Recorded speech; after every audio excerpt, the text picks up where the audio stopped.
Hello, guys and gals, and welcome. Today is ladder launch day, or at least it should be, because that's when I scheduled this video for release. Should be around 7 or 8 o'clock in the morning EST. And the reason why I released this video so early is because I wanted you all to get a kind of like a reminder, a little checklist of what you need to be prepared for Ladder Season 2. And some of them are silly, and some of them are actually quite serious, and you might need to take them to heart. But let's start with number one on the list, which is, have you decided what class you want to play? Now, this is a pretty big decision, and it's going to greatly affect the gear opportunities for your character. A lot of people don't consider this. They're just like, I want to play a paladin or I want to play a sorceress.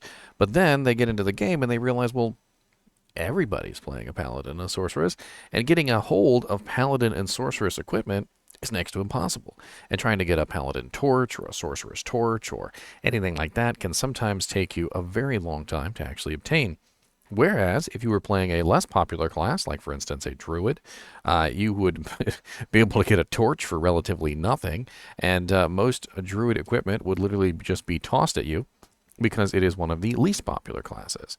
And so choosing a less than the maximum popular class character can actually be quite an advantage in ladder because it gives you the ability to obviously build a character stronger than the others are. If a sorceress is struggling to get her hands on an Oculus and struggling to get her hands on, a Tal Rasha's equipment or struggling to get her hands on a sorceress torch and so forth and so on, that doesn't affect you. And when you find a Tal Rasha's amulet as a druid, you can trade that for literally like all the equipment in the world that might necessarily deck out your character way better than that sorceress is ever going to be able to early ladder. And that's one of the beautiful things about picking a character that is not necessarily the most popular as far as ladder is concerned, because you end up getting pretty much all of the equipment that goes for that character. Necromancers tend to be among that list as well. So druids, necromancers, sometimes like bow Amazons mainly, especially bow Amazons, because you get lots and lots of bows. Nobody wants to use the bows unless they're a bow Amazon, so every single bow goes to you. So you get your pick of like any bow that you want. Especially if you're in ladder groups. This is also important for ladder groups because obviously in ladder groups there's going to be a lot of paladins, there's going to be a lot of sorceresses. Now, if you pick a paladin or sorceress, you need to know what you're getting into. You're getting into a character that is going to stress you out as far as gear is concerned. You're not going to be able to find a paladin or a sorc torch like immediately unless you happen to luck into it and you find it yourself on your first Uber run. But trading for it is going to be excessively expensive, especially early ladder, where everything is excessively expensive. But, when you're talking about characters that are lesser used, like the necromancer, the druid, or the assassin, a lot of that equipment ends up being far less valuable, and you can usually end up trading some of those choicer paladin or sorceress pieces that you find, like I said, for just about anything you want. Number two on the list, have you decided what build you want to play? Now, this might not seem like it's extraordinarily important, but the truth is it kind of is. What character, what class, what build you start as can have a very strong effect on, like, how you end up performing in the ladder overall. How long it takes you to get to hell difficulty, how long it takes you to level up your character, how long it takes you to actually, deck out your character in good equipment. And all of this usually comes down to, have you chosen the right build for your character? Now, I have quite a few videos going over each individual character and talking about the builds that are best for those. And if you'd like to check those out, there's still time. But if you choose the wrong build, you can struggle. You'll really struggle. Generally, the rule that I like to use is there's two different kinds of builds in the game. Okay? There are skill-based builds and there are equipment-based builds. All right? Equipment-based builds are builds that require specific pieces of equipment or many specific pieces of equipment to work properly. And equipment-based builds are usually the worst to choose for a ladder starter character. Skill-based builds are generally builds that focus more on the skills themselves and less on the equipment that you're using. A really good example of this is a Summon Necromancer. Summon Necromancers can be practically naked. In fact, they can be naked, and they can still make it all the way to Hell difficulty with relative ease. And it has to do with the fact that they are mainly skill-based characters. Whereas a character like a barbarian who is running, say, frenzy or double throw or something along those lines is more of an equipment-based character. And if he doesn't have good weapons, if he doesn't have good equipment, he can do actually really poorly. And so picking a specific build for a character can be a huge detriment or a boon, depending on what you've chosen. Take, for instance, a paladin. A Zeal Paladin early on is actually a very poor choice because Zeal Paladins tend to be very equipment based.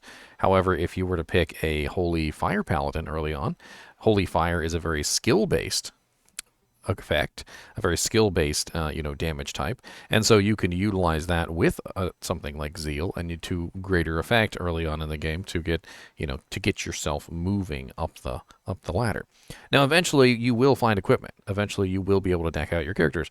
But the thing is at the very beginning, it's not easy, and a lot of this, especially if you're solo, can be next to impossible in solo self-found because you just don't have the equipment you need to make the equipment builds work. But the skill-based builds, those are the kings of early ladder. Everything that has to do with skill-based damage is usually the most important. Very few classes don't have any skill-based damage types. Most of them have at least one or two different builds that they can use that are highly skill-based. The Paladin, for instance, has Holy Fire, Holy Shock, Holy Freeze. The Sorceress, of course, is entirely skill-based, just about. The Amazon has things like Freezing Arrow, has Exploding Arrow, and Lightning Fury, which are all very skill-based, as well as Charge Strike. We would want to generally avoid things like a pure Zeal build or a pure Impale build or a pure Fend build. Those things are going to be more equipment based, and you could do those later on, but not quite as easy in the early term. So definitely number two, make sure you've picked a particular build that you want to play. Find something that will actually work early ladder. And if you do find the equipment to change into an equipment-based build, then by all means do it. But early ladder, you're best off playing a build that is skill-based. Number three, this is a very important one, extremely important, so pay attention. Do you have snacks and drinks ready? You guys might not even think of this one. Some of you might not, but it's still only 8 o'clock in the morning EST, and you can totally still go get these. So you might want to do it. Head over to the store, pick up some snacks that you can eat. Don't get like super junk food snacks, but maybe get some like beef jerky. Beef jerky is actually pretty healthy for you. It's very dry, very protein based, not a lot of sugar. There's actually some sugar-free varieties too, although they're kind of disgusting. Um, get some drinks, water, get some maybe some juices or something that's gonna be healthy. Eat a little bit of vitamin C and various other things. You can obviously get some energy drinks too, but I wouldn't advise chugging those too much. You'll feel like crap after a couple hours. But definitely have some snacks ready. Maybe some things like some mixed nuts or my favorites. I got some Old Trapper peppered beef jerky.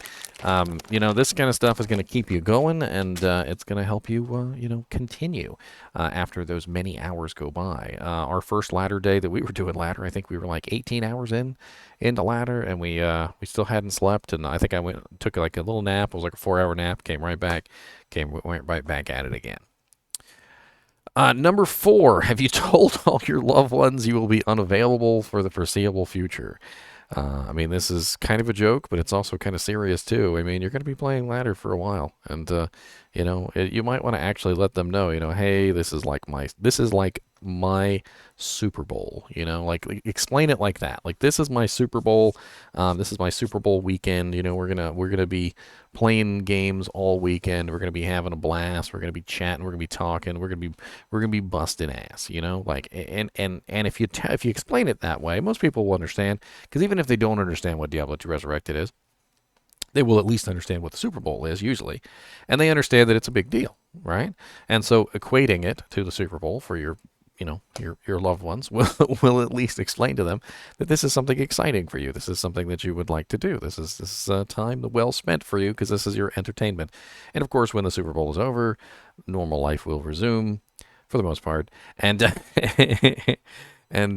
give your family kisses and hugs goodbye because you won't see them for a little while. Number 5, have you studied up on easy ladder starter tips, like quick ways to make early gold, or best builds for starter characters with no gear? As we talked about earlier, picking a build for your class is definitely important because that build can, of course, drastically affect how well that character is going to be able to do early on because you're very skill-based versus equipment-based. And I have videos on literally all of this, by the way. If you check out my channel, I have a video on every single class with literally a Pokeball. I'm not even joking. They're literally just called, like character, blank blank character. I choose you, and they have a big old Pokeball on the front. And the whole entire purpose of these videos is to go over each class and essentially allow you guys to figure out how to, like which build that you would particularly want to play. So these are the videos that I currently have right here, and I have Druid I choose you, Paladin I choose you, Assassin I choose you, Barbarian I choose you, Sorceress I choose you, and of course also Necromancer I choose you. And if you check out these videos, you will find that I have tons of information in there about specific class builds that you can choose for your particular class that you've chosen. Things that are very effective in their own ways. Now, there are also some easy ladder starter tips that I can give you on how to make gold. This is actually a pretty easy one, and I'm going to show you guys this real quick. So if you are playing a character early ladder and you want to make gold, there are actually 2 very, very, very effective ways to make gold early ladder. And I need to go to normal difficulty to show you this, actually. Now, the beautiful thing about this trick is that any character can do it. And not only can any character do it, but it is exceedingly amazing in the amount of extra gold that you can make by doing this.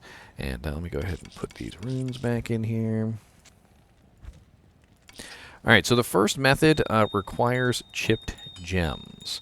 And this is actually a really easy method. And basically what you need is 3 chipped gems of any type. It doesn't matter. And what you're going to do is you're going to go to the shop and you're going to purchase specifically a 0 value magical wand. You could also use staves, you could use several items, but you're going to purchase basically a 0 value item. So let's find the lowest magical, it has to be magical by the way, the lowest magical wand that we can possibly find. And we need one that has like a ridiculously low cost. 2,786 isn't bad, so let's go ahead and choose the Tangerine U wand. And then what we're going to do is we're going to take this Tangerine U wand and we're going to put it in the cube with 3 chipped gems. And when we transmute it, it is going to re-roll the wand and add a socket. And when it re-rolls the wand, it will get different skills. So right now we've got +2 Bone Spear, +1 Life Tap. Now that's actually a pretty good combination. And we're going to take that over to Act 5. Of course, you can do this in any act or any difficulty, by the way, and you can get more gold for it, obviously, in later difficulties, but we're going to only do normal difficulty for right now, just to show you. And if we take this wand that was only worth 2,376, now it is worth 25k. Just like that. 3 chipped gems and a magic wand of any type, and you re-roll it. And granted, sometimes when you re-roll it, you will not get the full value of the item. But 25k in the bank. 25k in a bank, 25k in a tank. Now, you can also have another interesting way to get a pretty large amount of money early on. And gold can actually be extremely useful early on because you can get yourself all sorts of things, gamble items, buy yourself equipment for your mercenary. I mean, there are tons of things that gold can get you. So this is another one that is actually extremely easy. And when you are playing through normal difficulty, Act 1, you're going to collect every single dagger, and you're going to collect every single axe. It doesn't matter what dagger or what axe you collect. It can be an axe, it could be a hand axe, it can be a large axe, it could literally be any of the axes, and any of the daggers, including dirks, also count in this. And what you're going to do is you're going to take those items and you're going to put them into the cube. So I'm going to grab an axe right now. You could even purchase these from the shop, by the way. And just for demonstration purposes, let me actually show you. So the value of that particular dagger, the one that I purchased, was next to nothing, right? So if I can actually sell these back to the shop and show you. Bink, bink, bink. So the total value of this dagger is 43. The total value of this axe is 289. Okay, so 43 plus 289, it's like 350, right? 350 gold. You put these two inside the cube and you transmute them, and it will give you a stack of throwing axes. The throwing axes are worth anywhere between 800 to 1,200 gold a pop. And you can do this for every dagger and every axe that you find, converting them into, obviously, a gold revenue source, which means that you basically make anywhere between 600 to 900 gold. It's because it does vary depending on how much the quantity of the stack gets. So if you end up with one that has a higher quantity, you end up with more gold. If you have a lower quantity like mine, which is 31, you end up with less gold. And you can continue doing this over and over again until you end up with a pretty large amount of gold. And in combination with the chip gem method, which I just showed you, doing this, even buying it from the shop, you can actually make a pretty decent amount of gold by selling these to the shop. And before you know it, you'll have enough gold to gamble with. You'll have enough gold to deck out your mercenary. You'll have enough gold to even share with your friends and repair your equipment and literally buy yourself things that you wouldn't otherwise normally be able to purchase. And these two methods, along with some others that I have in other videos that I have, could definitely net you a large amount of gold early on that would help you on your ladder journey. Having a huge amount of gold early on can be a huge benefit to a character or a group, because you're going to need a large amount of gold to fuel things like purchasing arrows, purchasing potions, purchasing mana potions, which are going to be pretty ridiculous for those sorceresses early on that are just chugging mana potions by the thousands, as well as purchasing bases. So you may need to purchase, for instance, like 2-socket armors to put your stealth in, 2-socket armors for the stealth for your mercenary, and so forth and so on. And so having just these nice little ways that you can create gold, literally just create gold out of thin air, is definitely very useful. Number 6, have you signed up for a ladder team? So this is something that I would recommend for you guys and gals out there. Maybe if you're not like specifically planning on this, maybe you're just going to go into it single player. Ladder teams can be really, really effective. Earlier, when we talked about having a skill-based versus an equipment-based build, in a ladder team is less of a big deal. Because when you are in a ladder team, you have the ability to compensate for each other's weaknesses. For instance, one paladin could be running Conviction, which could help out all the sorceresses that are running elemental damage. Or the necromancer could be using an army, which your group can essentially hide behind, which is going to make your group much stronger as a result, because they can focus more on damage and less on trying to defend themselves. And there are hundreds, if not thousands, of ways that groups can effectively, mesh together in an amazing way to make each other stronger. And if you are planning on joining a ladder team, get it done. We have a ladder team also, if you'd like to join our Discord, which is actually number 7. Have you joined a Diablo 2 Resurrected Discord? This is actually very important because, there are a lot of things that you can get done in a Diablo 2 Resurrected Discord. And you don't necessarily have to join mine. There are lots of them out there. I have some linked in my description that go to some of the bigger and more popular ones. And in those, you can trade items, you can find friends, you can join clans. You can of course in my Discord specifically, you can join my kinship, and inside my kinship we actually have a ladder launch team, and all you have to do is agree to the kinship rules and let somebody know, and you're in.